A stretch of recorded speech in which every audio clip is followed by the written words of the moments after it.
નમસ્કાર મિત્રો.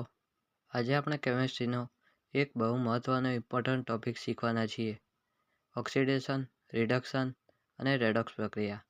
આ ટોપિક ધોરણ 10, 11, 12 અને કોમ્પિટિટિવ એક્ઝામ માટે ખૂબ જ જરૂરી છે. ચાલો તો શરૂઆત કરીએ. ઓક્સિડેશન શું છે? ઓક્સિડેશન એટલે ઇલેક્ટ્રોન ગુમાવવું અથવા ઓક્સિજન મેળવવું અથવા હાઇડ્રોજન ગુમાવવું. ઉદાહરણ તરીકે Zn gives Zn2+ +2 ઇલેક્ટ્રોન. અહીં ઝીંકે ઇલેક્ટ્રોન ગુમાવ્યા એટલે ઝીંકનું ઓક્સિડેશન થયું. પછી છે રિડક્શન. શું છે? રિડક્શન એટલે ઇલેક્ટ્રોન મેળવવું અથવા ઓક્સિજન ગુમાવવું, હાઇડ્રોજન મેળવવું. ઉદાહરણ તરીકે Cu2+ +2 ઇલેક્ટ્રોન gives Cu. અહીં કોપરે ઇલેક્ટ્રોન મેળવ્યા એટલે કોપરનું રિડક્શન થયું. પછી છે રેડોક્સ પ્રક્રિયા. શું છે? રેડોક્સ એટલે જે પ્રક્રિયામાં ઓક્સિડેશન અને રિડક્શન બંને એકસાથે થતી હોય તેવી પ્રક્રિયાને રેડોક્સ પ્રક્રિયા કહેવાય. કારણ કે એક પદાર્થ ઇલેક્ટ્રોન ગુમાવે તો બીજો પદાર્થ ઇલેક્ટ્રોન મેળવે જ છે. એટલે કે ઓક્સિડેશન વગર રિડક્શન શક્ય નથી અને રિડક્શન વગર ઓક્સિડેશન શક્ય નથી.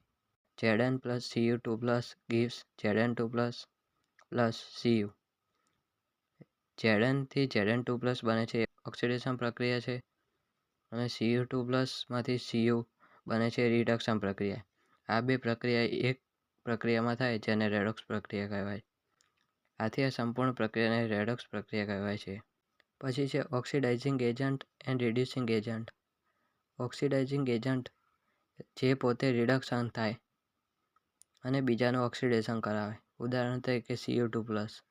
અને રિડ્યુસિંગ એજન્ટ જે પોતે ઓક્સિડેશન થાય અને બીજાનું રિડક્શન કરાવે. ઉદાહરણ તરીકે Zn.